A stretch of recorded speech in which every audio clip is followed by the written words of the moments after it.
pertama, rumus jumlah dan selisih dua sudut. Ada 6 rumus jumlah dan selisih dua sudut. Yang pertama, sin alfa ditambah beta. Yang kedua, sin alfa dikurangi beta. Yang ketiga, cos alfa ditambah beta. Yang keempat, cos alfa dikurangi beta. Yang kelima, tan alfa ditambah beta. Dan yang keenam, tan alfa dikurangi beta. Untuk sin, coba perhatikan. Untuk sin itu untuk memudahkan menghafalnya, sin cos kosin berubahnya. Jika sin alfa ditambah, berarti hasilnya juga ditambah. Jika sin alfa dikurangi, juga dia hasilnya dikurangi. Nah, hasilnya itu ingat, jika sin itu berubah menjadi sin cos kosin. Untuk cos, coba perhatikan. Jika cos alfa ditambah, maka hasilnya dia dikurangi. Dan untuk cos alfa dikurangi, maka hasilnya dia ditambah. Jadi kebalikan dari sin.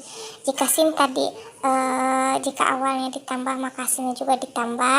Nah, untuk cos, jika awalnya ditambah, maka hasilnya dikurangi.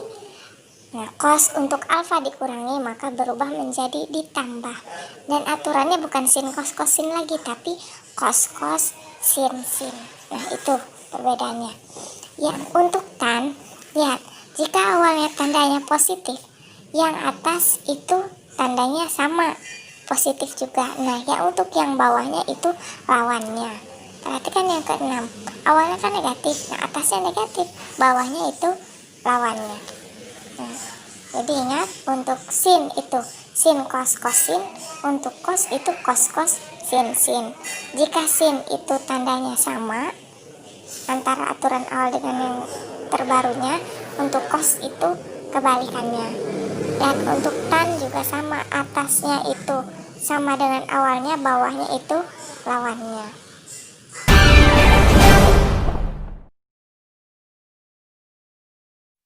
Jabarkan setiap bentuk berikut. Kita kerjakan salah satu saja. Sisanya coba kalian kerjakan sendiri dan tulis di buku catatan. Penyelesaian yang B. Yang A silakan kerjakan sendiri. Sin 3 alfa dikurangi 2 beta. Sin, berarti kalau sin cos kosin. Sin 3 alfa cos 2 beta dikurangi, berarti dikurangi lagi, sin cos kosin. Cos 3 alfa dikali sin 2 beta. Masih ada lanjutannya? Udah, stop sampai di sini. Kenapa? Karena ini menggunakan simbol, belum ke sudut. Selanjutnya yang kita selesaikan yang C-nya. Yang D-nya silahkan kalian coba sendiri. Sin A ditambah 30 derajat. Nah, sin juga berarti sin cos kosin. Sin A cos 30 ditambah sin cos kosin. Cos A dikali sin 30. Sin A tetap sin A. Cos 30 berapa? Setengah akar 3 ditambah cos A dikali sin 30 berapa? Setengah. Jadi hasil akhirnya setengah akar 3 sin A ditambah setengah cos A. Selesai. Silahkan kerjakan yang bagian D-nya. Contoh selanjutnya, tanpa menggunakan tabel matematika maupun kalkulator, hitunglah nilai berikut. Contoh berikut, di sini angka sudut-sudutnya tidak ada yang sudut istimewa. Maka kita coba kerjakan, tapi hanya salah satu saja yang akan Ibu jelaskan, sisanya silakan kalian coba sendiri. Penyelesaian yang A. Sin 15, apakah sudut istimewa? Bukan. Nah, bagaimana caranya tanpa menggunakan kalkulator dan ini bisa diselesaikan? Cari penjumlahan berapa sin 15 itu yang memuat sudut istimewa. 45 dikurangi 30 ya. 45 dikurangi 30.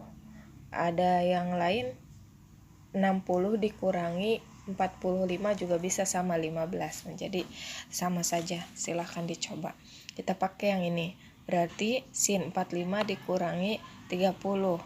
Sin 45 dikali cos 30 dikurangi sin cos kosin. Cos 45 dikali sin 30. Sin 45 itu setengah akar 2, cos 30 itu setengah akar 3, dikurangi cos 45 setengah akar 2, sin 30 itu setengah. Sama dengan akar 2 kali akar 3 itu akar 6 per 2 kali 2 itu 4. Dikurangi akar 2 kali 1 itu akar 2 per 2 kali 2 itu 4. Sampai sini sudah betul, atau bisa juga kita faktorkan akar 6 dikurangi akar 2. Selesai. Selanjutnya yang kita kerjakan yang yang C. Sin 20 cos 25 ditambah sin 25 cos 20. Ini kalau kita selesaikan, ini sudut istimewa bukan semuanya bukan sudut istimewa. Cuma kalau kita perhatikan, lihat sin cos beda ya, sin cos sin. Gak bisa kita menggunakan aturan sin. Cuma ini bisa kita rubah bentuknya karena ini perkalian, bisa kita rubah posisinya supaya bisa masuk ke rumus. Sin cos, ini boleh kan? Cos pindah ke depan, sin pindah ke belakang, boleh karena perkalian. Sin cos sin 20 25 berarti ini A, ini B, ini A, ini B. Kan ini A, ini B, ini B, ini A. Dibalik. Jadi sesuai dengan aturan. Berarti sin cos sin itu rumus sin. Tinggal kita masukkan A dan B-nya. 20 ditambah 25. Sin 45. Berapa sin 45? Setengah akar 2. Contoh selanjutnya, diketahui sin alfa itu 5/13 dan cos beta itu 4/5. Untuk alfa dan beta itu sudut lancip, jadi ada di kuadran pertama. Udah jelas karena nilai sin alfanya positif, nilai cos betanya juga positif. Ini pasti di kuadran pertama. Kita selesaikan salah satu saja, sisanya silakan kalian coba sendiri dan catat di buku masing-masing. Penyelesaian. Tadi kan diketahui sin alfanya 5/13, cos betanya 4/5. Nah, ini berbeda, ini dan ini beda. Ini alfa, yang ini beta. Berarti ini tidak berhubungan. Nah, masing-masing karena yang akan kita kerjakan itu yang A, misalkan sin alfa ditambah beta, ini kan sin alfa cos beta ditambah cos alfa sin beta. Sin alfa ada 5/13, cos beta ada 4/5. Tapi setelah kita pindah ke sini, cos alfa, mana cos alfa? Belum ada. Sin beta, mana sin beta? Belum ada. Maka ada unsur yang harus kita cari dulu. Ini yang kita butuhkan apa? Cos alfa. Cosnya si ini. Ini cosnya belum ada. Ini sinnya belum ada. Harus kita cari. Diingat lagi materi kelas kelas 10-nya. Menggunakan perbandingan. Alfanya misalkan di sini. Nah, sin itu apa per apa? Sin itu depan per miring. Sin alfa depan per miring, berarti depannya 5, miringnya 13. Tinggal dicari apa ini? Sampingnya yang dicari. Kita hapus dulu soalnya. Pakai rumus apa mencari samping? Pakai rumus Pythagoras. Samping sama dengan akar 13 kuadrat dikurangi 5 kuadrat. Akar 13 kuadrat berapa? 169, 5 kuadrat itu 25. 169 dikurangi 25.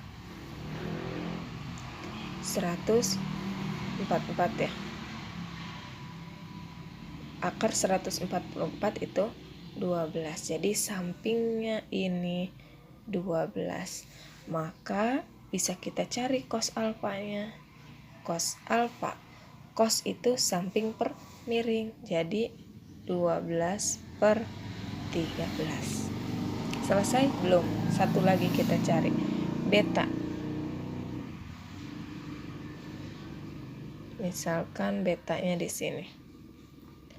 Cos. Cos apa? Samping per miring. Berarti ini samping per miring. Berarti di sini 4, di sini 5. Unsur mana yang belum ada? Depan. Kita cari depannya. Depan sama dengan pakai Pythagoras sama 5 kuadrat dikurangi 4 kuadrat sama dengan akar 25 dikurangi 16 berapa? 9. Akar 9 3. Jadi depannya 3. Apa yang dicari? Nilai sinnya. Sin apa? Sin beta. Sin apa per apa? Depan per miring. Jadi sinnya itu 3 per 5. Tinggal kita masuk ke soal yang akan kita kerjakan. Yang A ya.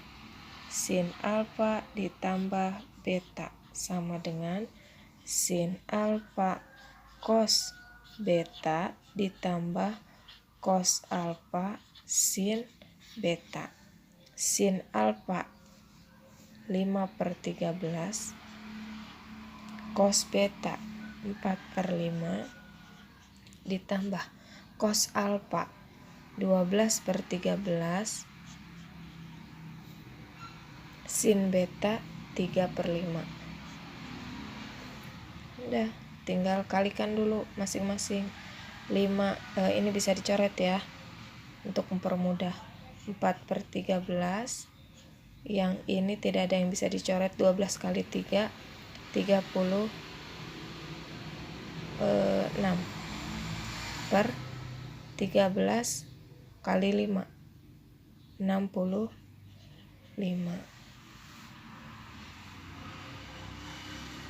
Samakan berapa KPK-nya?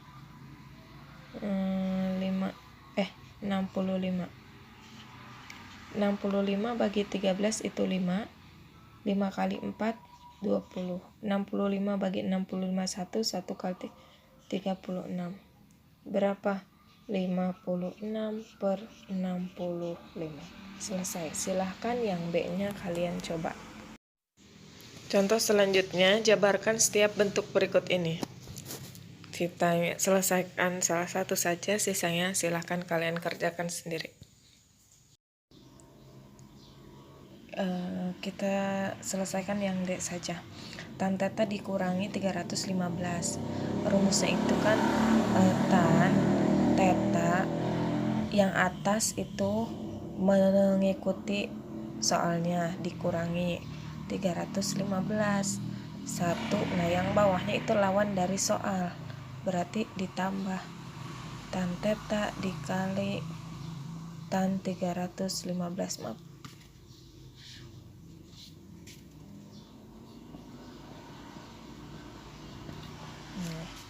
Tan 315 berapa?